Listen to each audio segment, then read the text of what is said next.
जय हिंद। हम class 10th का साइंस पढ़ रहे हैं जिसमें हम पढ़ रहे हैं जैव प्रक्रम चैप्टर यानी लाइफ प्रोसेसेस।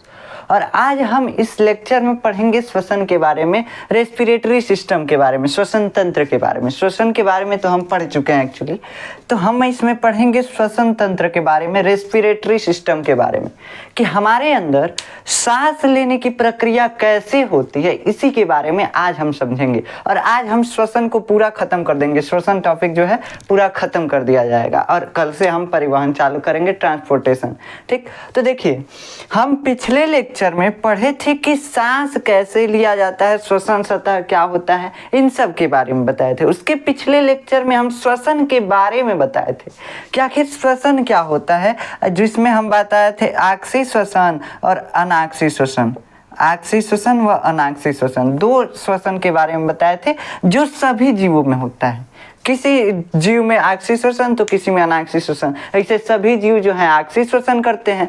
अब कोई कोई जीव ऐसा होता है जब उसको ऑक्सीजन नहीं मिलता है तो कहता है हम बिना ऑक्सीजनों के श्वसन करेंगे, वही अनाक्सीय श्वसन करता है। ठीक, तो अनाक्सीय श्वसन और आक्सीय श्वसन, एरोबिक रेस्पिरेशन और एनाएरोबिक रेस्पिरेशन के बारे में हम पढ़ चुके हैं।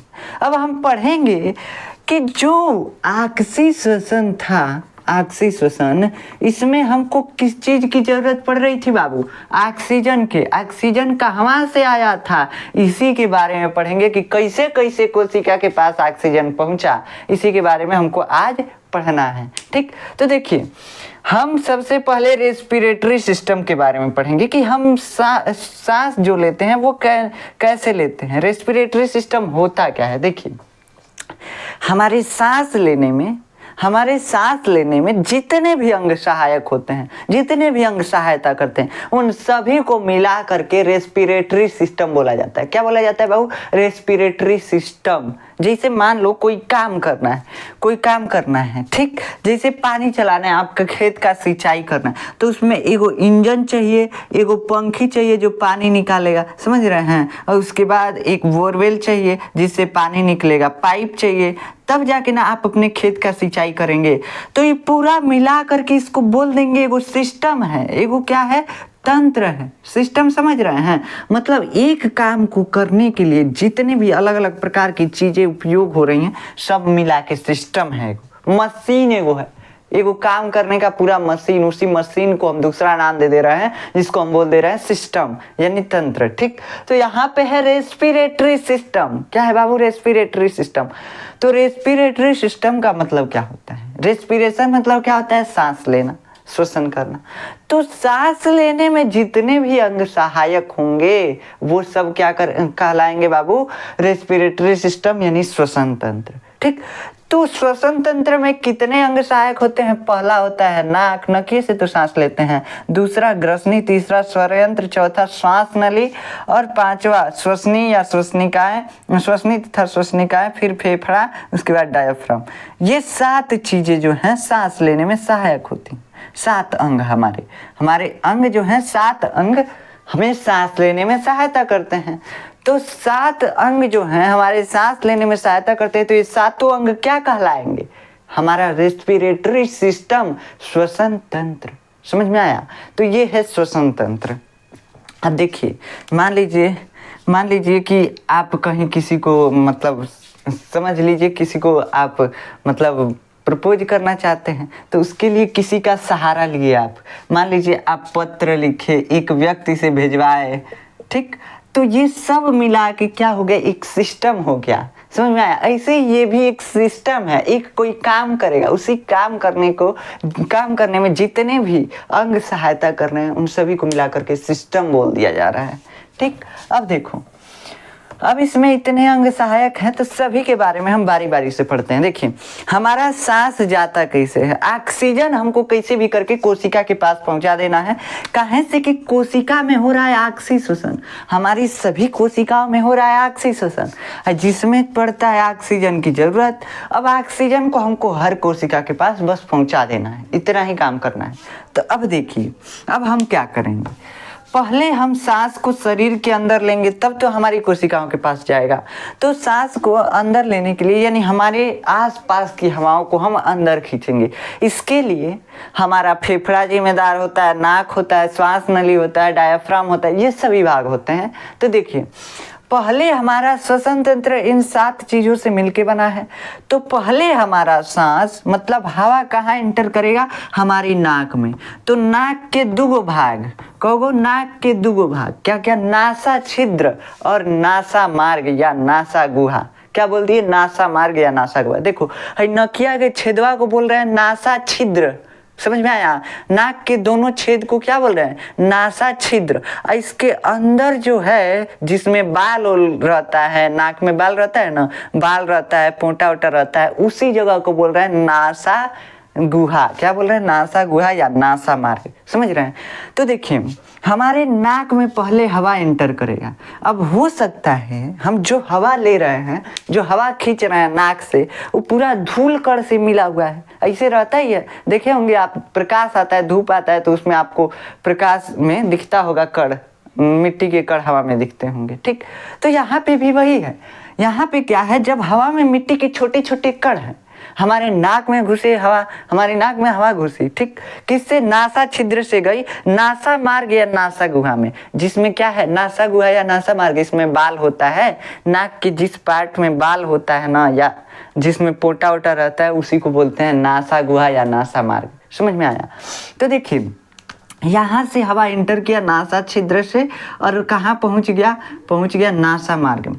अब नासा मार्ग में, ये नासा मार्ग हम समझ लीजिए बना रहे हैं, इसमें क्या होते हैं, छोटे छोटे बाल होते हैं, बहुत पतले पतले बाल होते हैं। अभी बाल काहे लिए, नकिया में बाल काहे लिए भगवान बनाए, इसमें मतलब कि पोटा काहे लिए बनाया जाता है, समझ रहे हैं ना, जिसको हम बोलते हैं म्यूकस। ऐसे बोलने के लिए हम आपको समझाने के लिए बोल रहे हैं, लेकिन ये साइंस की भाषा में म्यूकस बोला जाता है इसको। म्यूकस किसको, पोटा को। देखो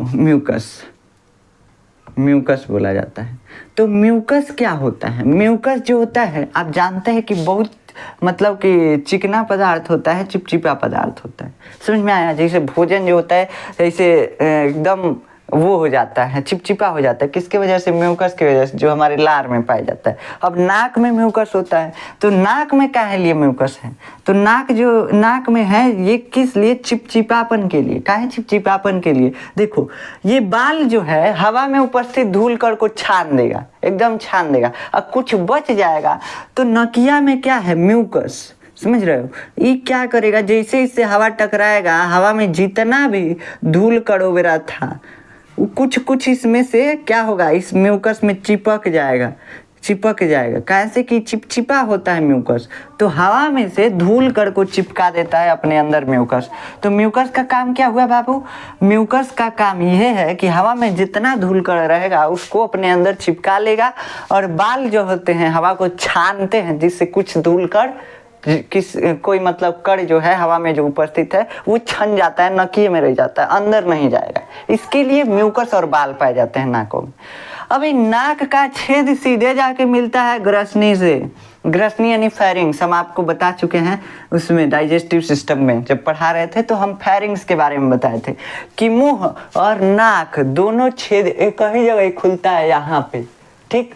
मुंह का छेद यहाँ पे गले में यहाँ पे खुलता है, और नाक का भी छेद यहीं पे खुलता है। और इस पार्ट को हम क्या बोलते हैं, ग्रसनी बोलते हैं।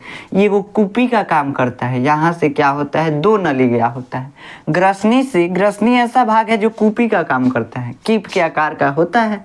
इसमें से भोजन भी जाएगा, इसी में से सांस भी जाएगा। तो यहाँ से ये 2 नली में डिवाइड हो जाता है।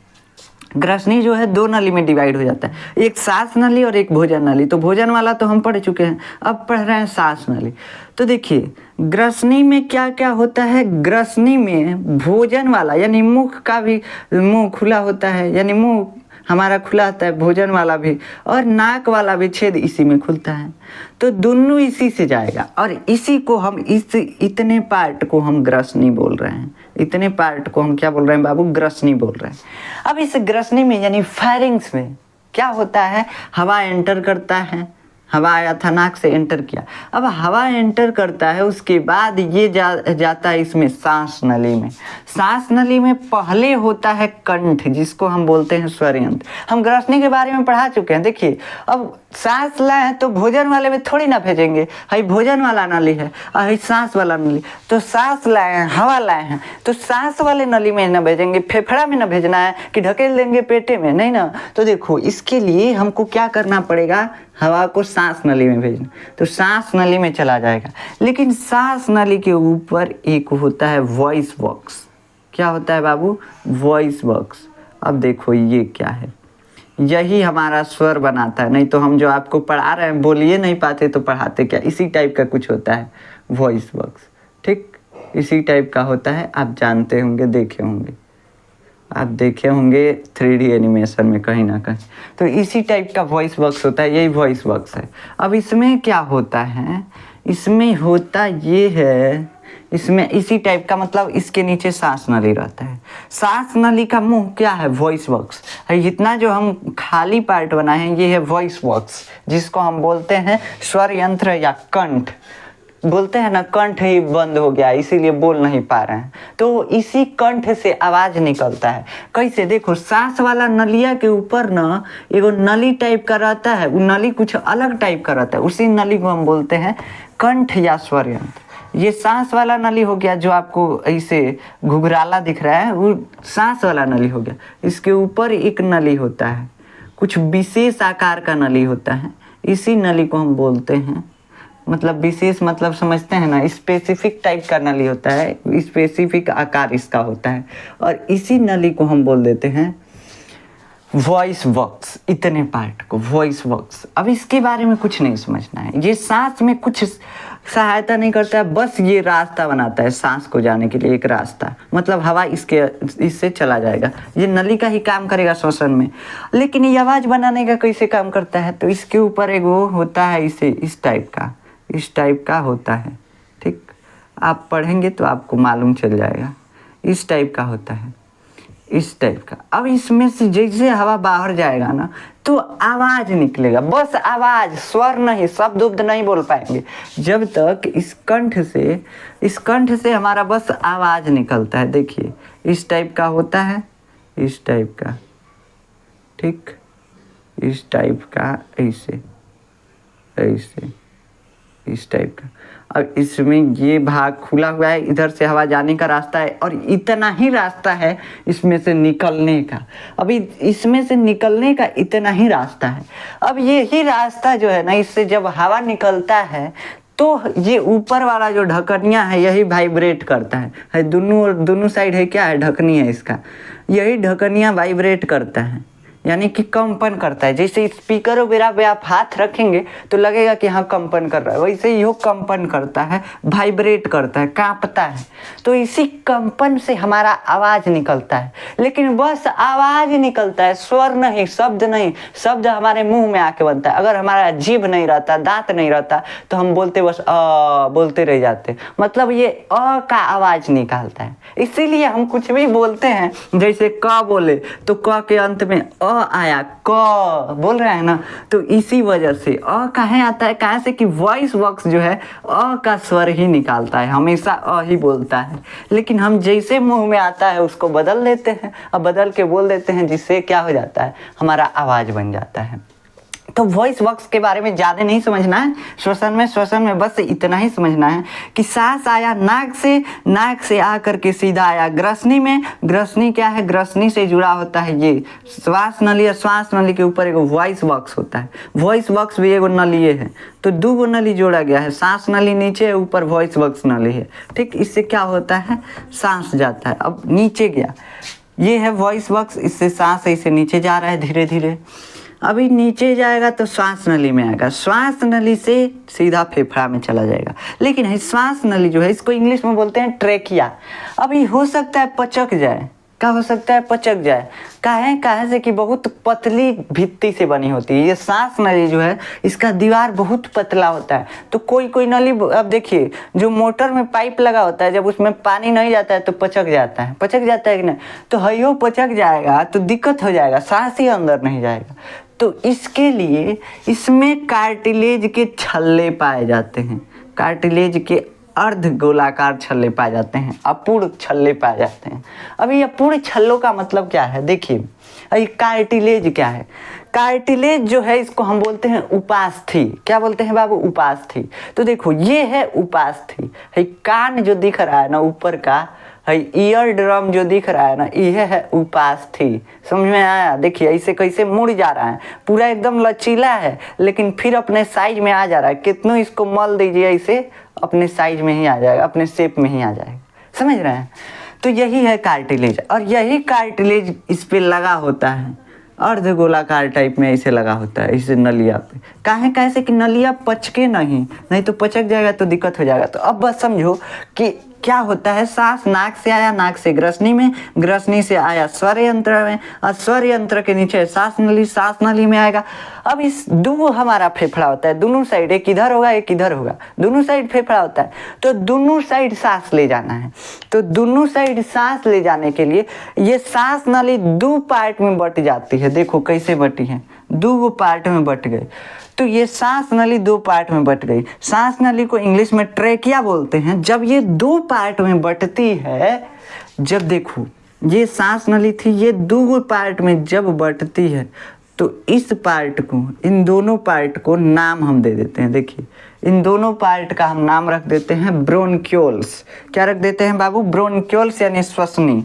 अब देखो ये श्वसनी जो है, एक को अगर एक नली को बोलना होगा इंग्लिश में तो हम बोलेंगे ब्रोंक्यूल्स। क्या बोलेंगे, एक को बोलना होगा ब्रोंक्यूल्स, लेकिन दोनों को साथे साथे बोलना होगा ना तो ब्रोनकाई बोलेंगे। क्या बोलेंगे, ब्रोनकाई। तो हम दोनों को साथे साथे बोल रहे हैं ब्रोनकाई। और उसके बाद देखो, इसके बाद ये भी ब्रोनकाई जो हैं ये क्या करती हैं, दोनों और ज़्यादा पार्ट में विभाजित हो जाती हैं। मतलब ये अब देखो सांस नली दो भाग में, एगो सांस नली पेड़ के जैसा बन जाता है, ऐसे दो भाग में बटा, दो डाढ़ इससे निकला, उससे दो डाढ़ से फिर अलग अलग डाढ़ निकलने लगता है, डाली निकलने लगता है। समझ रहे हो, ऐसे पेड़ की शाखाओं के टाइप में निकलने लगता है, इससे नली बनने लगता है। नली ही बनेगा, शाखा टाइप में पेड़ का मतलब लकड़ी का नहीं निकलेगा।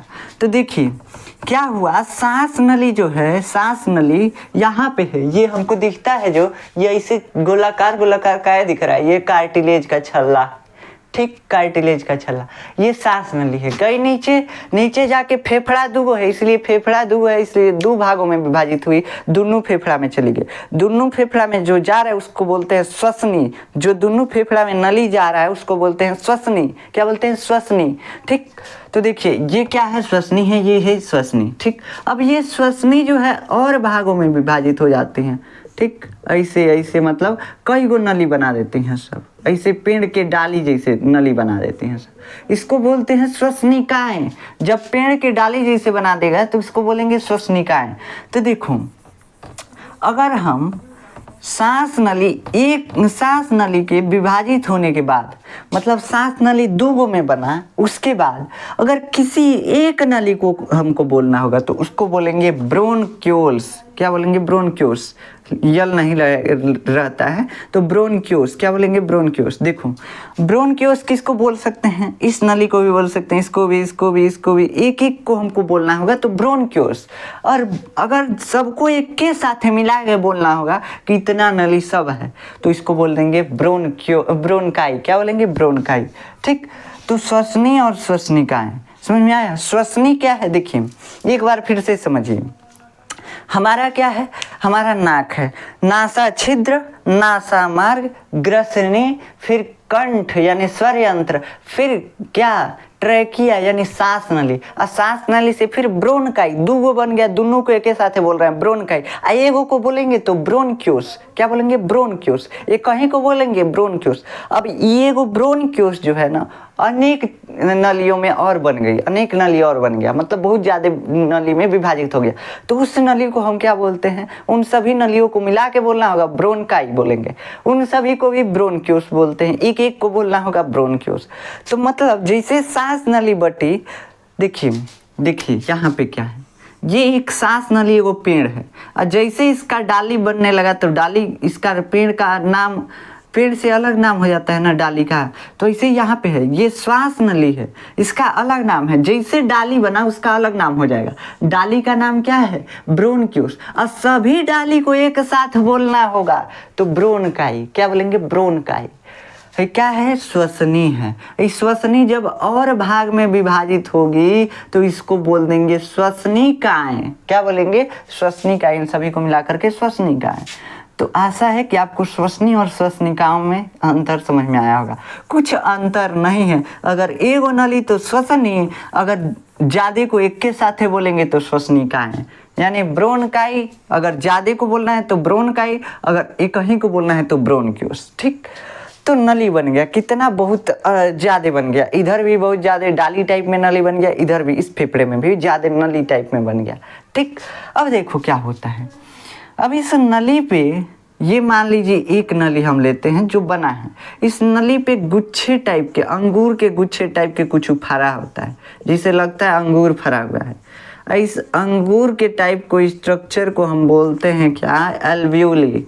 क्या बोलते हैं बाबू? एल्वियोली, यानी कुपिकाएं। इसी टाइप में गुच्छा टाइप में रहता है एक एक नली पे। देखो कब भाग में विभाजित हुआ? इधर दो भाग में, इधर फिर इधर विभाजित होकर डाली टाइप में बना लिया है। बहुत मतलब शाखाएं बना लिया, और सभी शाखाओं पर इसी टाइप का स्ट्रक्चर होगा, सभी नलियों पर इंड में। ठीक, तो देखिए ये है आपका एल्वियोली। ये एक को एल्वियोली बोलते हैं, एल्वियोली यानी कुपिका। ठीक, तो ये सभी कुपिकाएं हैं। कैसे होती हैं? देखो ये कुपिकाएं क्या काम करती हैं? यही हवा को स्टोर करती हैं। हर नलिया से जौन हवा आएगा ना, इसी गोलका गोलका में स्टोर होगा, इसी गोलका गोलका में स्टोर होगा, यानी कि संचित होगा, इकट्ठा होगा। आई काहे लिए है? तो इसी के ऊपर रक्त का जाल होता है, रक्त केशिकाओं का जाल होता है। अभी बता रहे हैं, देखिए अभी एक ही बार बता देंगे तो आप कंफ्यूज हो जाएंगे। देखिए हम क्या बता रहे हैं? हम बता रहे हैं आपको क्या कि पहले हमको सांस लेना है। सांस लेने की प्रक्रिया हमको समझनी है, जिसके लिए हमको रेस्पिरेटरी सिस्टम समझना होगा। तो रेस्पिरेटरी सिस्टम में होता क्या क्या है? नाक होता है, ग्रसनी होता है, सांस नली होता है, कंठ होता है, और उसके बाद क्या होता है? श्वसनी होती हैं, और फिर श्वसनिकाएं होती हैं। यही चीज हम बताएं। देखिए फिर से एक बार, नासा छिद्र, नासा मार्ग, ग्रसनी, कंठ, फिर क्या? श्वास नली यानी ट्रैकिया, फिर ब्रोनकाई, ब्रोनक्यूल्स। ब्रोनकाई, ब्रोनक्यूल्स बोल सकते हैं। ठीक, ऐसे याद रखिए। तो ये पार्ट हो गया श्वसन तंत्र के। अब फिर ब्रोनक्यूल्स पे हम देख रहे हैं एक नली। मान लीजिए एगो डाढ़ इसका लिए, ये एक डाढ़ है, मतलब इस नली का एक डाली ले ली, और इस डाली पे हम देखते हैं गोल गोल संरचना है।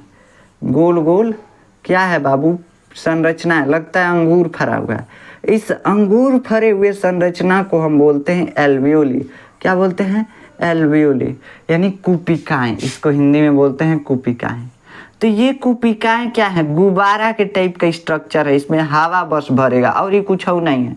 गुब्बारा का गुच्छा मान सकते हो इसको। तो इसमें क्या भरेगा? हवा भरेगा। तो जो नकिया से हवा लिए थे वो कहाँ पे आ गया? इस एल्वियोली में आ गया, यानी इस कुपिका में आ गया। इस कुपिका में हवा भर जाता है। अब देखिए अब क्या होता है? इन कुपिकाओं पर रक्त केशिकाओं का जाल होता है। रक्त केशिकाएं क्या है? खून की नसें। हम आपको पिछले लेक्चर में भी बताए थे, पतली पतली खून की नसें होती हैं, उसी को हम बोलते हैं रक्त केशिकाएं। ठीक, अब देखिए इस पे क्या है? जाल बिछा हुआ है। पूरा मतलब घेरे हुए हैं सब रक्त केशिकाएं। खून की नसें पूरा इसको घेरी हुई हैं, पूरा इसके ऊपर जाल बना के एकदम छाप लिया है। समझिए इसे, नस का पूरा हमारे हाथ पे आपको दिख रहा होगा नस। ठीक, तो ऐसे इसी टाइप का एकदम जाल बना लिया है, पूरा एकदम जाल। ठीक, जाल टाइप में बना लिया है। अब इस पे क्या होगा? ऑक्सीजन हमको ले जाना है, तो इसी से, ये एक एल्वियोली है, इसे मान लीजिए यहाँ से गया है रक्त केशिका, इसमें आया है पूरा हवा, इसमें से ऑक्सीजन इसमें ट्रांसफर हो जाएगा, विसरित हो जाएगा, इस खून में मिल जाएगा, और इसमें से कार्बन डाइऑक्साइड इसमें चलाएगा। अभी नहीं समझ में आएगा आपको, देखिए हम समझाते हैं क्या। देखिए यहाँ से आया आपका क्या? यहाँ से आया आपका वायु, हवा आया। हवा में क्या होता है? हवा में सब गैसें होती हैं, कार्बन डाइऑक्साइड, ऑक्सीजन सब होगा, कुछ बाकी नहीं रहेगा। ठीक, सब गैस किस में होता है? हवा में होता है। अब हवा हम लिए, हवा कहाँ गया? सीधा गया एल्वियोली में। कहाँ से? नासा छिद्र, नासा मार्ग, फिर ग्रसनी, फिर कंठ यानी स्वर यंत्र, इसी को बोल रहे हैं। फिर ट्रैकिया यानी श्वास नली, फिर ब्रोनकाई यानी जब दो भागों में विभाजित हुई तो ब्रोनकाई, और जब ये और विभाजित हुई तो एक को ब्रोनक्यूल्स, एक ब्रोनक्यूल्स हम ले रहे हैं। ठीक, मतलब है सांस नली जो है कई भाग में विभाजित हो गई। अगर सगरू को एक साथ बोलना होगा तो ब्रोनकाई, BRON, ब्रोनकाई, CHI। ठीक, ब्रोनकाई बोलेंगे। अगर एक को बोलना होगा तो ब्रोनक्यूल्स बोलेंगे, ब्रोनक्यूल्स, CHUS, ब्रोनक्यूल्स। ठीक, तो ये बोलेंगे। अब देखिए, इस एक ब्रोनक्यूल्स को लिए यानी एक श्वसनी को लिए, एक इस सांस नली की एक डाली को लिए, और इस डाली पे हम देखे गोल गोल कुछ फरा हुआ है। क्या फरा हुआ है हमको नहीं मालूम था, हमको लग रहा था ये अंगूर है, लेकिन अंगूर था नहीं। क्या था बाबू? गोल गोल स्ट्रक्चर कुछ था। इस गोल गोल स्ट्रक्चर का नाम हम रख दिए क्या? इस गोल गोल स्ट्रक्चर का, इस गोल गोल संरचना का नाम हम रख दिए एल्वियोली यानी कि कुपिकाएं। ठीक, अब इस कुपिका में गुब्बारा है, वो गुब्बारा है, कुपिका कुछ और नहीं है, गुब्बारा है। इसमें क्या होगा? हवा भराएगा। तो हवा भर गया, क्या आया? हवा जो आया था वो भर गया। अब इसके ऊपर हम देखें, फेफड़ा से अलग अगर देखें तो इसके ऊपर रक्त केशिकाओं का जाल था। अब रक्त केशिका क्या होता है? हम पिछले लेक्चर में आपको बताएं कि रक्त केशिका क्या होता है? खून की पतली पतली, जो बहुत पतली पतली नसें होती हैं ना, उन्हीं नसों को हम बोलते हैं रक्त केशिकाएं। ठीक, तो पतली पतली खून की नसों को हम रक्त केशिकाएं बोलते हैं। अब इसके ऊपर वो जाली जैसे छापी हुई हैं, सब नसें जो हैं, खून की नसें, वो इसके ऊपर जाली जैसा स्ट्रक्चर बनाई हुई हैं। क्या है? अब देखो, पहले ब्लड में मिलेगा ऑक्सीजन। ऑक्सीजन जो है इसमें से, हवा में से ऑक्सीजन गैस सीधा ब्लड में जाएगा। काहे से कि ये हमारे फेफड़ा में भी हवा आया है, यहाँ से सब जगह सप्लाई जाएगा। हमारे शरीर में कितनी कोशिकाएं हैं? बहुत ज़्यादा कोशिकाएं, हाथ में है, ब्रेन में है, पैर में है। तो यहाँ फेफड़ा से सीधा पैर तक कैसे ऑक्सीजन जाएगा? हमारे ब्रेन तक, दिमाग तक कैसे ऑक्सीजन जाएगा? तो इसको ढोने वाला, ट्रेवल करने वाला क्या है? खून है, यानी कि रक्त है। तो रक्त जो है ये क्या करता है? हमारे खून, हमारे ऑक्सीजन को, हमारे सांस को जो हम फेफड़ा में लिए हैं उसको ढो ढो करके कहाँ ले जाता है? पूरा हर जगह ही बांटता है। यानी ट्रांसपोर्ट का काम कौन करता है? ब्लड करता है।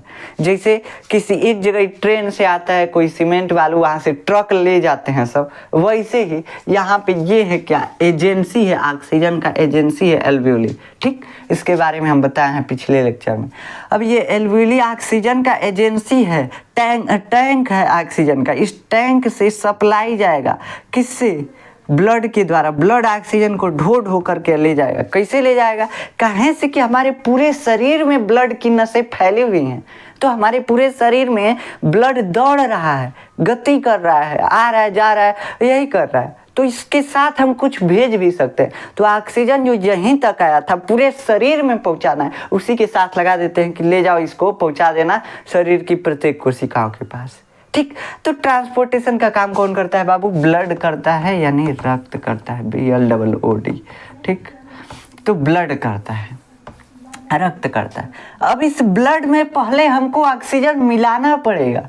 तो ये जो आया था इसमें हवा, इसमें से ऑक्सीजन विसरित होकर के और इस खून की नसों में फैल जाता है। खून की नसों में, खून में क्या हो जाता है? मिल जाता है। अब ये ना तो पूछना तुम कि इसमें से गया कैसे, बस ऑक्सीजन कैसे गया खून की नसों में? ये जो है आपको हायर क्लास पे मिलेगा, इंटर के सिलेबस में मिलेगा। यहाँ पे आपके सिलेबस में ये नहीं है। अगर हम समझाने लगेंगे बहुत टाइम लग जाएगा विसरण के द्वारा, तो ये समझाने लगेंगे बहुत टाइम लगेगा। तो देखिए, हम क्या समझे? हम समझे कि ऑक्सीजन हवा कहाँ तक आया? तो एल्वियोली तक आया। एल्वियोली क्या है?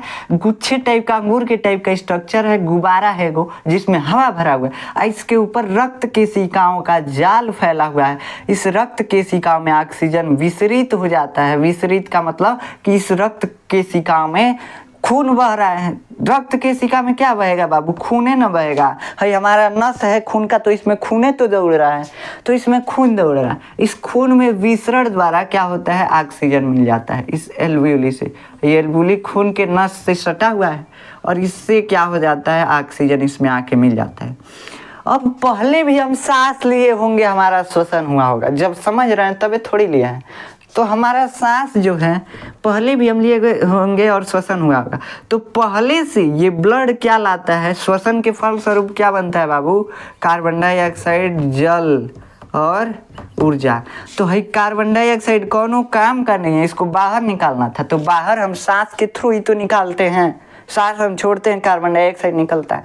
तो वैसे इसीलिए हम क्या करते हैं, ये ब्लड जो है ये क्या करता है? कार्बन डाइऑक्साइड फिर से उधरियों से सब कोशिका जो है ना, सब श्वसन करके कार्बन डाइऑक्साइड रखी रहते हैं सब। जैसे ब्लड जाता है कहते हैं तुम ले जाओ, कार्बन डाइऑक्साइड काम को जरूरत नहीं है। तो ब्लड जो है यानी खून जो है हमारा, सभी कोशिकाओं से, पूरे शरीर की कोशिकाओं से कार्बन डाइऑक्साइड उठा के लाया रहता है। ठीक, जब एल्वियोली के पास आता है ब्लड तो पूरा शरीर से आता है, पूरा शरीर से कार्बन डाइऑक्साइड को खखोर के पूरा लाता है और कहाँ पे छोड़ देता है? एल्वियोली के पास छोड़ देता है। कहता है लो तुम कार्बन डाइऑक्साइड, ऑक्सीजन हमको दे दो। फिर ऑक्सीजन लेके चला जाता है कोशिकाओं के पास। फिर ही दोबारा लौट के आएगा कोशिका के पास से, ऑक्सीजन कोशिका के पास दे देगा, कार्बन डाइऑक्साइड कोशिका से लेगा, फिर दोबारा लौट के आएगा, फिर एल्वियोली के पास क्या करेगा? कार्बन डाइऑक्साइड देगा, फिर ऑक्सीजन ले जाएगा। यही काम हरदम चलता रहता है। समझ में आया? तो यही काम हमेशा चलता रहता है। तो देखिए, जब हम सांस लेते हैं तो उसको बोलते हैं इनहेलेशन यानी अंतःश्वसन। क्या बोलते हैं बाबू? इनहेलेशन यानी कि अंतःश्वसन। और जब हम सांस छोड़ते हैं तो उसको बोलते हैं निःश्वसन। लेकिन इसके बीच एक प्रक्रिया होती है जिसको हम बोलते हैं गैसीय विनिमय। क्या बोलते हैं? गैसीय विनिमय। ये क्या है? ये जो ऑक्सीजन एल्वियोली से रक्त में, खून में जा रहा है और कार्बन डाइऑक्साइड खून से एल्वियोली में आ रहा है, इसी प्रक्रिया को हम गैसियस एक्सचेंज बोलते हैं यानी गैसीय विनिमय बोलते हैं। तो गैसीय विनिमय कोई पूछेगा तो क्या है? तो गैसीय विनिमय वह प्रक्रिया है जिसमें कुपिकाओं में से ऑक्सीजन रक्त में विसरित हो जाता है और कार्बन डाइऑक्साइड रक्त में से कुपिकाओं में विसरित हो जाता है। मतलब विसरित मतलब फैल जाना, पसर जाना। समझ रहे हैं? तो कहाँ फैल जाता है? ब्लड में फैल जाता है ऑक्सीजन और कार्बन डाइऑक्साइड एल्वियोली में फैल जाता है। बस यही होता है और यही गैसीय विनिमय कहलाता है। तो गैसीय विनिमय यानी गैसियस एक्सचेंज जो है, इसमें कन्फ्यूज आइएगा नहीं। अब देखिए कुछ और चीज़ें हमको समझनी है। सांस आया, यहाँ से यहाँ तक आया। देखिए पहले एक बार हम रिवाइज कर लेते हैं। सांस कहाँ से आया? नासा छिद्र, नासा मार्ग, ग्रसनी, इसके बाद स्वर यंत्र यानी कंठ जिसको बोलते हैं, उसके बाद श्वास नली यानी ट्रैकिया, ट्रैकिया से ब्रोनकाई, फिर ब्रोनक्यूल्स। मतलब देखिए ब्रोनकाई मतलब श्वसनी, फिर श्वसनिकाएं। ऐसे हिंदी में याद रखिए, श्वसनी श्वसनिकाएं, श्वसनी श्वसनिकाएं, ऐसे याद रखिए। ठीक, दूगो हुआ तो श्वसनी और ज्यादा हो गया तो श्वसनिकाएं। ठीक, तो ऐसे याद रखिए, श्वसनी और श्वसनिकाएं आपको सिंपल याद रहेगा। तो देखिए श्वसनी और श्वसनिकाएं याद होगा। देखिए नाक से गया नसा छिद्र, फिर नसा मार्ग, उसके बाद नसा मार्ग को नसा गुहा भी बोलते हैं, उसके बाद ग्रसनी जिसको फेरिंग्स, फिर लैरिंग्स, लैरिंग्स मतलब स्वर यंत्र, लैरिंग्स मतलब स्वर यंत्र, याद रखिएगा स्वर यंत्र या कंठ। तो स्वर यंत्र, फिर ट्रैकिया यानी श्वास नली, फिर श्वसनी, फिर श्वसनिकाएं, श्वसनी श्वसनिकाएं, श्वसनी श्वसनिकाएं, ऐसे याद रखो। अब श्वसनिकाओं के बाद एल्वियोली यानी एल्वियोली मतलब कुपिका। तो फिर से एक बार देखिए कैसे, नसा छिद्र, नसा मार्ग, ग्रसनी यानी फेरिंग्स, लैरिंग्स, ट्रैकिया, श्वसनी श्वसनिकाएं एल्वियोली, श्वसनी श्वसनिकाएं एल्वियोली, श्वसनी श्वसनिकाएं एल्वियोली। याद हो गया? अब देखिए यहाँ से क्या हुआ, एल्वियोली से गैसियस एक्सचेंज हुआ, मतलब कि ऑक्सीजन ब्लड में गया और ब्लड से कार्बन डाइऑक्साइड एल्वियोली में आया, तो यही गैसियस एक्सचेंज है। अब इतना हमको समझ में आया। तो सांस लेने की प्रक्रिया को हम पिछले लेक्चर में बताए थे इनहेलेशन या इंस्पिरेशन जिसको बोलते हैं, इंस्पिरेशन। जैसे इसको रेस्पिरेशन बोलते हैं, उसको इंस्पिरेशन, सांस अंदर लेना इंस्पिरेशन। ऐसे ही सांस बाहर निकालना एक्सहेलेशन, एक्सहेलेशन। ठीक, तो देखिए आप इंग्लिश देख सकते हैं बुक में यार, थोड़ा थोड़ा बोलने में गलत भी हो सकता है या स्पेलिंग भी गलत लिख सकते हैं, हम इंग्लिश में उतने अच्छे नहीं हैं, इंग्लिश हमारा थोड़ा वीक है। ठीक, तो देखिए हम बता रहे हैं, क्या हम बता ये रहे हैं कि सांस लेने में हमको अब क्या करना पड़ेगा। सांस अब यहाँ से हवा आया एल्वियोली तक आया, एल्वियोली से ब्लड में सप्लाई हो गया ऑक्सीजन और कार्बन डाइऑक्साइड ब्लड से एल्वियोली में आ गया। लेकिन ये ऑक्सीजन को हम ब्लड ढो के ले जाएगा, ठीक है, ढो के ले जाएगा, कहाँ तक ले जाएगा, कोशिका के पास तक ले जाएगा, फिर कोशिका के पास छोड़ देगा और फिर से वहाँ से कार्बन डाइऑक्साइड उठाएगा, फिर से लौटेगा कहाँ पे, तो लौटेगा एल्वियोली के पास आ जाएगा, यही करेगा ब्लड। ठीक, तो ये क्या कर रहा है, ट्रेवलिंग कर रहा है, क्या कर रहा है, ट्रेवलिंग कर रहा है, ट्रांसपोर्ट कर रहा है। बस इतना समझ में आया कि ब्लड ऑक्सीजन का ट्रांसपोर्टेशन करेगा, ढो के ले जाके पहुंचाएगा। ठीक, अब देखो अब क्या है, अब दिक्कत ये आया कि आखिर सांस को हम अंदर कैसे लिए, काहे ऐसे अंदर चला जाएगा, सांस बाहर आ जाएगा बिना एनर्जी के। अगर गुब्बारा में हवा भरना रहता है, फुलाना रहता है, उसको हमको फूंक मारना पड़ता है या मशीन लगाते हैं। हमारे शरीर के अंदर फेफड़ा भी तो एक गुब्बारे जैसा है, एल्वियोली क्या है, एक गुब्बारा है, गुब्बारे में हवा कैसे भरा।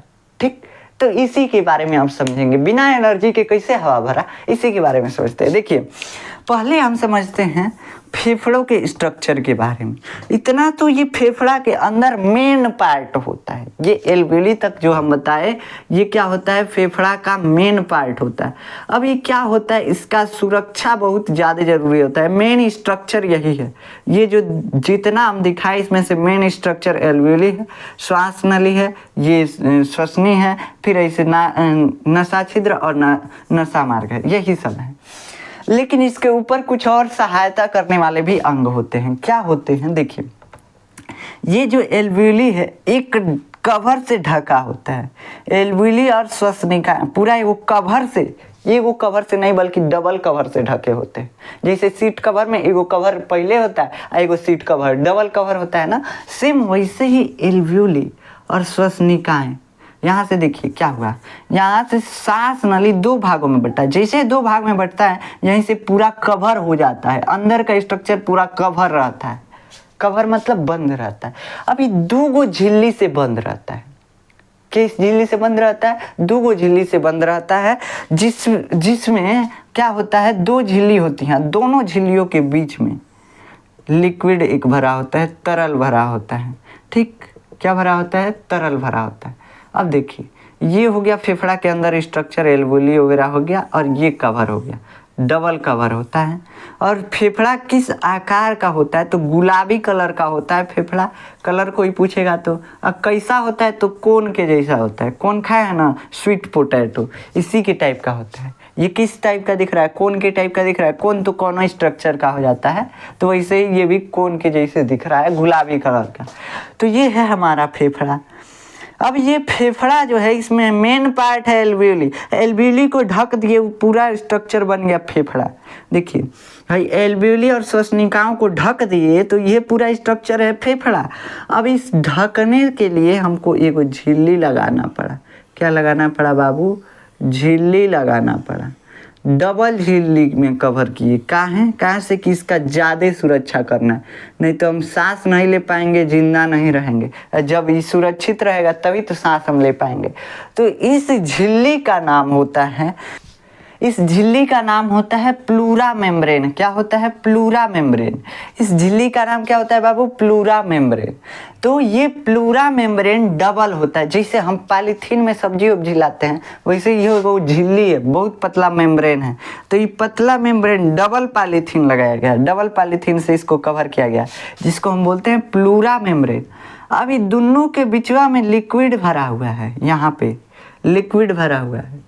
लिक्विड काहे लिए भरा हुआ है, तो बाबू देखो है जो है इसको अभी बता रहे हैं काहे लिक्विड भरा हुआ है, अभी आपको समझ में नहीं आएगा। देखिए यहाँ पे क्या है, यहाँ पे इसमें लिक्विड भरा होता है। बस समझिए कि डबल कवर से फेफड़ा ढका होता है और दोनों कवर के बीच में एक लिक्विड यानी तरल पानी टाइप का कुछ भरा होता है।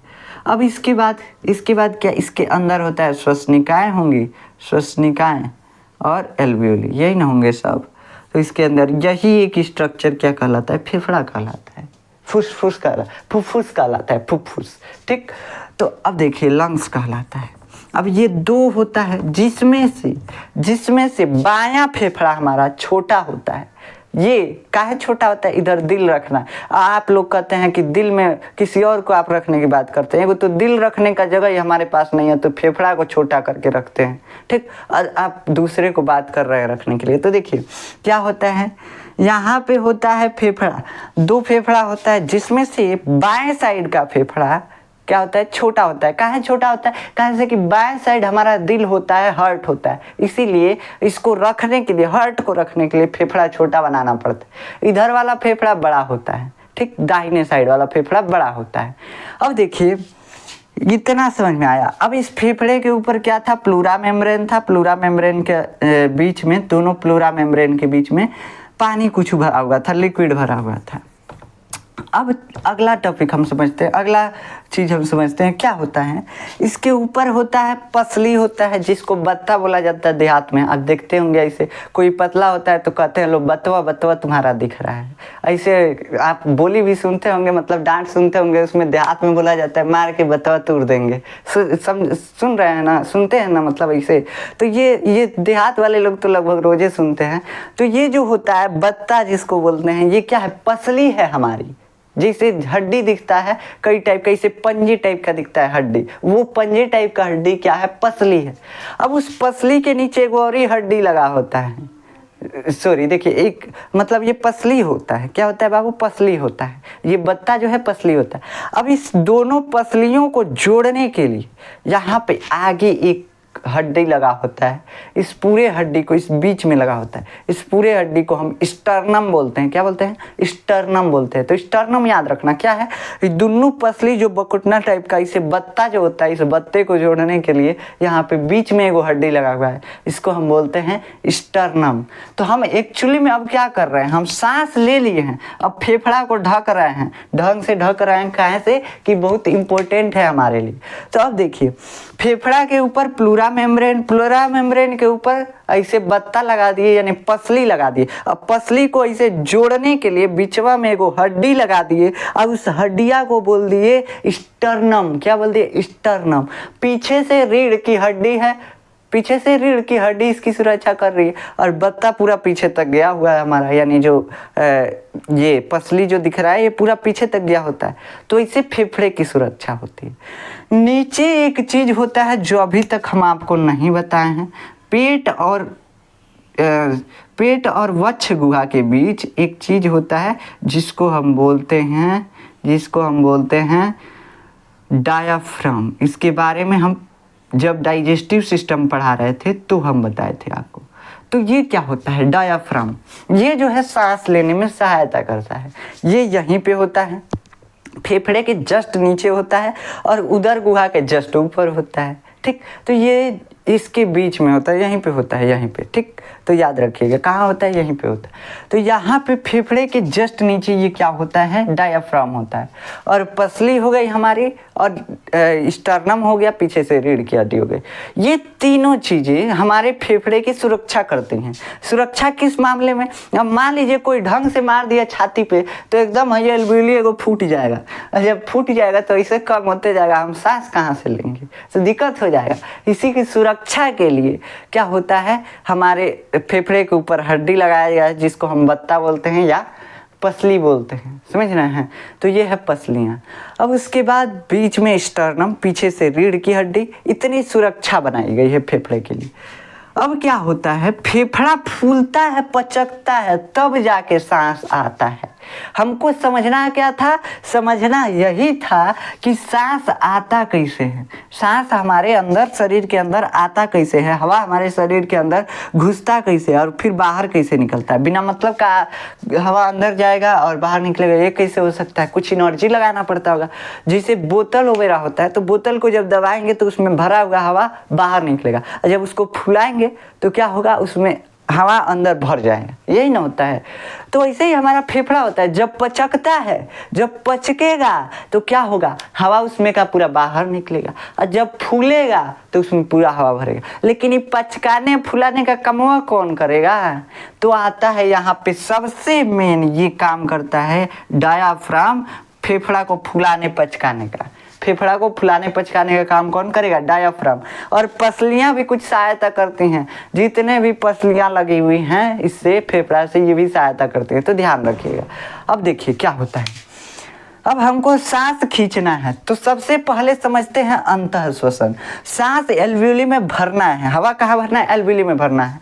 अब क्या होता है, डायाफ्राम नीचे आता है, जिससे ये डायाफ्राम इस टाइप में ऐसे होता है, इस टाइप में, ठीक, तो समझ रहे हैं। अब मान लीजिए हमको सांस खींचना है तो डायाफ्राम नीचे होना चाहिए, जगह फेफड़ा के लिए बहुत ज़्यादा होना चाहिए, फेफड़ा बढ़ेगा तब जाके क्या होगा, हमारा सांस अंदर खींचाएगा। जैसे देखो बोतल पचका है, उसको फुलाना है तो जगह चाहिए फूलने के लिए ना, तो फूलेगा तभी तो हवा आएगा। इसे फेफड़ा जब फूलेगा तभी तो हवा खींचाएगा इसमें से, समझ रहे हैं। तो ऐसे यहाँ पे होता है, ये जो है डायाफ्राम ये ऊपर रहता है, जैसे नीचे घसकेगा फेफड़े के लिए जगह बन जाएगा, फेफड़ा फूल जाएगा, और जैसे फूलेगा बाहर से हमारा हवा घिंचा जाएगा, और घिंचा के कहाँ चला जाएगा, फेफड़ा के अंदर। फेफड़ा के अंदर पहुंच गया हवा, तो फेफड़ा के अंदर पहुंच गया कैसे, जब हमारी सारी पसलियां फैलती हैं, क्या होती है, फैलती हैं, तो फेफड़े का आयतन बढ़ता है। अब देखो हम क्या कहना चाह रहे हैं, यहाँ पे एगो बोतल बनाओ, एगो बोतल यहाँ पे, ठीक, देखो ये हो गया एक बोतल, इसका ये हो गया मुंह। अब इसमें इसका मुंह खुला हुआ है, तो जब इसको पचकाएंगे, मान लो ये पचका ढचका है, एकदम पचका हुआ बोतल है, ऐसे पचका ढचका हुआ बोतल है, तो पचका है तो इसमें हवा कम है, इसका आयतन कम है। आयतन मतलब क्या हुआ, आयतन मतलब कि कितना जगह घेर रहा है, तो जगह कम घेर रहा है, इतना जगह खाली कर दिया, इधर से इतना जगह खाली कर दिया, मतलब पहले से कम जगह घेर रहा है, मतलब आयतन कम हो गया पहले से। तो जब आयतन कम होगा तो इसका मतलब ये हवा अपने अंदर से फेंक देगा। तो आयतन कम होगा, यानी इतना जगह पहले से छोड़ दिया, कम हो गया आयतन, ठीक। पहले ये भी जगह कवर किया हुआ था जब फूला हुआ था, तो आयतन ज़्यादा था, तो आयतन इसका कम हुआ तो ये हवा अपने अंदर से फेंक दिया। और जब इसका आयतन हम बढ़ा देंगे, ये पूरा जगह कवर कर देंगे, बोतलवा को फुला देंगे, क्या करेंगे, ऐसे फुला देंगे, तो क्या होगा, जैसे फूलेगा इसके अंदर हवा भर जाएगा, मतलब इसका आयतन भी बढ़ गया। जैसे फुलाए, जितना जगह कवर, पहले से इतना जगह नहीं था, इधर से इतना जगह कवर नहीं था, ये भी जगह अब कवर हो गया, मतलब आयतन बढ़ गया, और क्या हुआ, हवा भर गया इस बोतल में। ऐसे सेम हमारे फेफड़े के साथ होता है, सेम हमारे फेफड़े के साथ होता है। जब हमारे फेफड़े का आयतन बढ़ता है उसमें हवा भरता है, जैसे फेफड़ा फूलेगा आयतन बढ़ जाएगा और उसमें हवा भर जाएगा, ऐसे ही होता है, ठीक। और जैसे फेफड़ा पुचकेगा क्या होगा, उसका आयतन कम होगा और हवा बाहर निकल जाएगा। तो जब आयतन कम तो हवा बाहर, जब आयतन ज़्यादा तो हवा अंदर, ठीक। तो इनहेलेशन कब होता है, इनहेलेशन जब फेफड़े का आयतन बढ़ता है। और ये कब बढ़ेगा, जब डायफ्राम नीचे जाएगा तभी तो बढ़ेगा, नहीं तो ऊपरे दबा देगा तो इसका आयतन कम हो जाएगा। तो देखो ये होता है इसमें। अब मान लो हमारे अंदर हवा आ गया, क्या हो गया बाबू, हवा आ गया, उसके बाद हवा को निकालना है, तो हवा को निकालना है तो क्या करेंगे, डायफ्राम जो है ये धीरे से दब जाता है ऊपर, क्या हो जाता है, धीरे से ऊपर खसक जाता है, ऐसे एकदम, देखिए कैसे बना देता है। अब एकदम मतलब अब फेफड़ा को अब मिटाएंगे नहीं, ऐसे बना देता है, तो फेफड़ा दब जाता है, ऊपर एकदम दब जाता है, ठीक। ऐसे डायफ्राम ऐसे मुड़ जाता है जिससे फेफड़ा ऊपर दब जाता है। जैसे ऊपर दबेगा फेफड़ा, इसमें जितना हवा भरा हुआ था फचाक से बाहर निकल जाएगा। ऐसे फिर से डायफ्राम नीचे आएगा तो क्या होगा, जितना हवा भरा हुआ था, जितना हवा भरना था वो भर जाएगा, ठीक। तो ऐसे हवा भरता है और निकलता है हमारे फेफड़ों में से। अब एक चीज़ यहाँ पे याद रखिएगा कि कभी भी फेफड़ा हवा से खाली नहीं होता है। हाँ, एकदम डायफ्राम जो एकदम फेफड़ा को नहीं पुचकाएगा, तनी मनी छोड़ देगा, एकदम नहीं फुलाएगा, ठीक, तनी मनी छोड़ देगा। तो ये जो है पूर्ण रूप से फेफड़े को नहीं पचकाता, इसलिए इसमें हवा भरा रहता है, हल्का हल्का कुछ मात्रा में हवा भरा रहता है, ठीक। अब कुछ मात्रा में निकल जाता है। अब काहे निकल जाता है, कुछ मात्रा में भरा रहता है, अभी बताते हैं। देखिए, इतना आपको समझ में आया कि सांस निकलता कैसे है और हमारे अंदर कैसे जाता है। जब डायफ्राम उठेगा नीचे से उठेगा, हमारा फेफड़ा का आयतन कम होगा, सांस बाहर आएगा। जैसे डायफ्राम नीचे जाएगा, हमारा फेफड़ा बड़ा होगा, फूलेगा, मतलब आयतन बढ़ेगा और हमारे अंदर हवा जाएगा, इनहेलेशन हो गया। ठीक। अब देखिए, अब जैसे इनहेलेशन हुआ तो डायफ्राम नीचे है, फेफड़ा में हवा भर गया पूरा, जिसे फेफड़ा फूल गया और हवा भर गया। ऐसे ही यहाँ पे जब डायफ्राम ऊपर जाएगा तो फेफड़ा पचकेगा, हवा बाहर आ जाएगा। तो ये हो गया निःश्वसन। निःश्वसन क्या है? जब डायफ्राम, निःश्वसन में क्या होता है, डायफ्राम ऊपर ढकेला जाता है, ऊपर की तरफ उठ जाता है। और अंतःश्वसन में क्या होता है, डायफ्राम नीचे की तरफ आ जाता है। तो जैसे नीचे की तरफ आएगा तो देखो, अंतःश्वसन में क्या होता है, याद रखो, अंतःश्वसन में मतलब जब हवा अंदर हमारे जाता है तो इसमें क्या होता है, इसमें हमारा डायफ्राम नीचे जाएगा, जिससे फेफड़ा का आयतन बढ़ेगा, जिससे हवा अंदर जाएगा। ठीक। अब निःश्वसन में क्या होगा, डायफ्राम ऊपर जाएगा, जिससे फेफड़ा का आयतन कम होगा, फेफड़ा छोटा होगा, पचकेगा, जिससे हवा बाहर जाएगा। निःश्वसन हो गया। अब इसके बीच में गैसों का एक्सचेंज होता है। जब अंतःश्वसन होता है तो उसके बाद गैसों का एक्सचेंज होता है, यानी एल्वियोली से ऑक्सीजन रक्त केशिका से कार्बन डाइऑक्साइड कुपिका में, यानी कि एल्वियोली में। यही होता है गैसियस एक्सचेंज। तो आशा है कि आज का लेक्चर आपको समझ में आया होगा। अब देखिए, हम अभी बताए हैं कि फेफड़ा जो है डबल मेम्ब्रेन से मतलब आवृत होता है, डबल कवर होता है। और इस कवर के बीच में भी फोम के लिए, मतलब जैसे सोफा में फोम लगाया जाता है ताकि दबे, वैसे इसमें पानी भर दिया जाता है, वो लिक्विड भर दिया जाता है। तो ये काहे लिए भरा रहता है, काहे से कि फेफड़ा बार बार दब रहा है और फूल रहा है, दब रहा है, फूल रहा है। और कहीं अगर ज़्यादा एल्वियोली पे प्रेशर पड़ा है तो फट जाएगा। इसके लिए कुशनिंग के लिए क्या होता है, कुशनिंग के लिए जैसे सोफा में फोम लगाया जाता है कुशनिंग के लिए, वैसे ही सेम इसमें कुशनिंग के लिए पानी भर दिया जाता है। पानी के भरे हुए गद्दे पे सोएंगे तो एकदम कुशनिंग रहेगा, वैसे ही यहाँ पे है। ठीक। तो यहाँ पे फेफड़े के 2 आवरण होते हैं, दोनों आवरण के बीच कुशनिंग के लिए क्या लगाया जाता है, पानी भरा जाता है। इससे क्या होता है, फेफड़े में घर्षण कम होगा, पचकने फूलने में घर्षण जो होगा तो वो कम होगा। ठीक। तो इसी के लिए होता है। तो आशा है कि आपको इन सब चीज़ों के बारे में समझ में आए होंगे। अगर आपको इन सब का नोट्स चाहिए तो आप जाकर डिस्क्रिप्शन में देखेंगे, आपको नोट्स मिल जाएगा। आज हम आपको नोट्स से लिखने के लिए मना नहीं करेंगे, काहे से कि ये सारा चीज़ जो है इसको आपको नोट से ही लिखना पड़ेगा। नाक में क्या क्या होता है हम बता दिए, आपको लिखना पड़ेगा। अगर आप लिख सकते हैं तो लिखने का कोशिश कीजिएगा। ऐसा नहीं है कि हम कह दिए तो सीधा नोट्स डाउनलोड कीजिए, ऐसा नहीं है। आपको सीधा पहले लिख सकते हैं, अगर लिख सकते हैं तो लिख लीजिएगा, और नहीं लिख सकते हैं तब नोट्स डाउनलोड कीजिएगा। वैसे हम समझाए हैं यार, आपको लिख लेना चाहिए।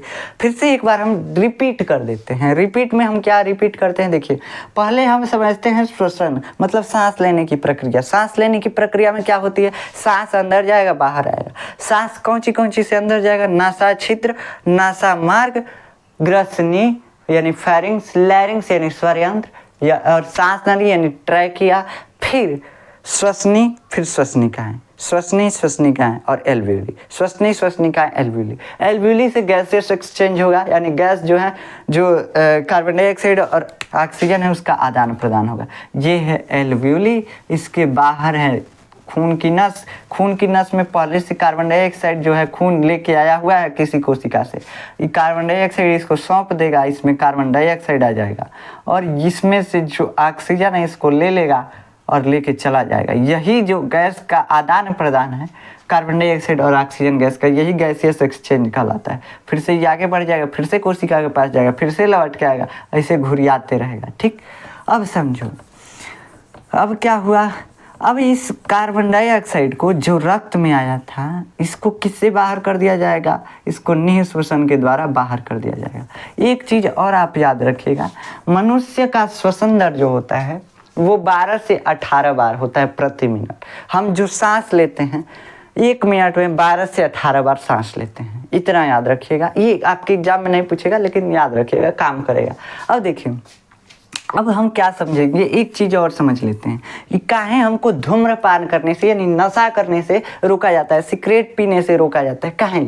इसके बारे में हम समझते हैं। देखिए क्या होता है, हमारा सांस का नली है, ठीक, हमारा ये सांस का नली है, इसमें क्या होता है, छोटे छोटे रोएदार स्ट्रक्चर पाए जाते हैं, बहुत पतले पतले रोए पाए जाते हैं, जिसको हम सीलिया बोलते हैं। बहुत पतले पतले रोए होते हैं इस सांस की नली में। जैसे हमारे नाक में रोआ होता है ना, वैसे ही इसमें भी रोआ होता है, सांस की नली में, ट्रैकिया में रोआ होता है। रोआ जो होता है ये क्या करता है, ये रोआ जो होता है ये आप जानते हैं कि क्या करेगा, हवा को छानने का काम करेगा। तो उसमें जितने हवा में बैक्टीरिया आए रहेंगे सब इसी में छना जाते हैं सब। और मान लीजिए नाक में से बच गया, हवा में इतना ज़्यादा बैक्टीरिया थे, इतना ज़्यादा धूलकण था कि नाक में से बच गया, कुछ नहीं छना पाया। जो नहीं छना पाता है वो कहाँ से छनाता है, ये जो है सांस के नली में जो बाल जैसा स्ट्रक्चर है सीलिया, इससे छनता है। अब इस सीलिया जो होता है ना, जैसे हम सिगरेट पीते हैं या कुछ मतलब कि नशा का सेवन करते हैं, जैसे सिगरेट ही धूम्रपान होता है, तो सांस के लिए यही काफ़ी है। सांस में और कोई मतलब उतना ज़्यादा इफेक्ट नहीं डालता है। सांस में क्या इफेक्ट डालता है, श्वसन में बस धूम्रपान यानी कि सिगरेट वगैरह इफेक्ट डालता है। अब देखिए जैसे हम सिगरेट पिए, सिगरेट, ठीक, सिगरेट से धुआं निकला, उसमें निकोटीन वगैरह कई विषैले पदार्थ भी होते हैं। अब ये क्या करते हैं, इस सीलिया को नष्ट कर देते हैं, इसको जला के ख़त्म कर देते हैं। अब क्या हुआ, जो हवा आ रहा था उसमें इम्प्योरिटी भी आ जाती है, इम्प्योरिटी भी आ जाती है, मतलब अशुद्धता आ जाती है। वही अशुद्ध हवा, बैक्टीरिया सहित हवा सीधा पहुंच गया एल्वियोली में। एल्वियोली का दीवार इतना पतला होता है, इतना बहुत एकदम पतला पतला दीवार होता है एल्वियोली का, बहुत पतला। हम आपको बताए हैं ना कि कितना श्वसन सतह, ये क्या है, श्वसन सतह है। एल्वियोली क्या है, श्वसन सतह है। देखिए यहीं से ऑक्सीजन सीधा ब्लड में जा रहा है और ब्लड से सीधा कार्बन डाइऑक्साइड, तो यहीं से आदान प्रदान हो रहा है, इसीलिए ये श्वसन सतह है। तो श्वसन सतह का लक्षण क्या होता है, पहला लक्षण कि वो पतला होता है, दूसरा लक्षण कि उसका सतही क्षेत्र बहुत बड़ा होता है। अभी बताएंगे सतही क्षेत्र कैसे बड़ा होगा। अब देखिए यहाँ पे क्या हुआ, जैसे इसमें से ये सीलिया खत्म हुआ, रोए जैसा स्ट्रक्चर खत्म हुआ, इसमें पूरा बैक्टीरिया वाला भी हवा आने लगा। ये बैक्टीरिया वाला हवा कहाँ पहुँचेगा, एल्वियोली में। ये एल्वियोली में बैक्टीरिया इन्फेक्शन कर देंगे सब, सर्दी जुकाम होगा, कैंसर भी हो जाएगा, बहुत कुछ हो सकता है, दमा हो जाएगा, टीबी हो जाएगा, ये सब होगा। तो इसलिए सिगरेट पीने से मना किया जाता है, जो स्वास्थ्य के लिए हानिकारक होता है, ठीक। तो आशा है कि आपको सिगरेट पीने के लिए काहे मना किया जाता है आप समझे होंगे। अब देखिए दूसरा चीज हम क्या बताएं कि श्वसन सतह का सतही क्षेत्र बहुत बड़ा होना चाहिए। अब इस सतही क्षेत्र यहाँ पे कैसे हमको बड़ा दिख रहा है, देखिए यहाँ पे एक नली से कई नली निकली हुई हैं, और कई नलियों में गुच्छा टाइप में, अंगूर के गुच्छा के टाइप में ऐसे गोल गोल स्ट्रक्चर है। अब इस सभी गोल गोल स्ट्रक्चर का सतही क्षेत्र निकालेंगे तो बहुत ज़्यादा आ जाता है, बहुत ज़्यादा। हमारा जो चमड़े का सरफेस है उससे भी ज़्यादा आ जाता है, समझ रहे हैं, उससे भी ज़्यादा आ जाता है। शायद 82 वर्ग मीटर आता है शायद, याद देख लीजिएगा आप अपने बुक में, आपके बुक में नहीं दिया होगा, वैसे एक्स्ट्रा शॉर्ट में हो सकता है आपके बुक में दे दिया हो, एक्स्ट्रा शॉर्ट्स में, ठीक। तो वहाँ पे आप देख सकते हैं, लेकिन ये एग्जाम में नहीं पूछेगा, हम बता दे रहे हैं। ये क्या होता है, ये एल्वियोली जो होता है, एल्वियोली गोल गोल होता है, गोल गोल होता है। इस एक का सरफेस एरिया, एक का सरफेस एरिया, और एगो डढ़िया में एगो जो सांस नली का डाली है, उस डाली में एक गुच्छा पाया जा रहा है। गुच्छा मतलब बहुत ज़्यादा एल्वियोली पाया जा रहा है। तो अब इस सगरू का निकाल के सरफेस एरिया जोड़ोगे तो बहुत बड़ा सरफेस एरिया हो जाएगा। इतना इसका सरफेस एरिया, इतना इसका सरफेस एरिया, इतना इसका, ऐसे जोड़ते जाओ तो ये बहुत लंबा सरफेस एरिया बन जाएगा, ठीक।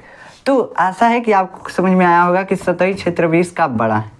अब इसमें ये हमेशा नम रहता है, हमेशा ये जो है नम रहता है एल्वियोली भी। तो ये श्वसन सतह का पूरा मतलब क्राइटेरिया पूरा करता है, इसीलिए इसको श्वसन सतह बोलते हैं। आशा है कि आपको ये सभी चीज़ें समझ में आई होंगी, ठीक। अगर नहीं समझ में आई हो तो आप फिर से पूछ सकते हैं, हम बताने के लिए तैयार हैं, फिर से बता देंगे आपको, ठीक।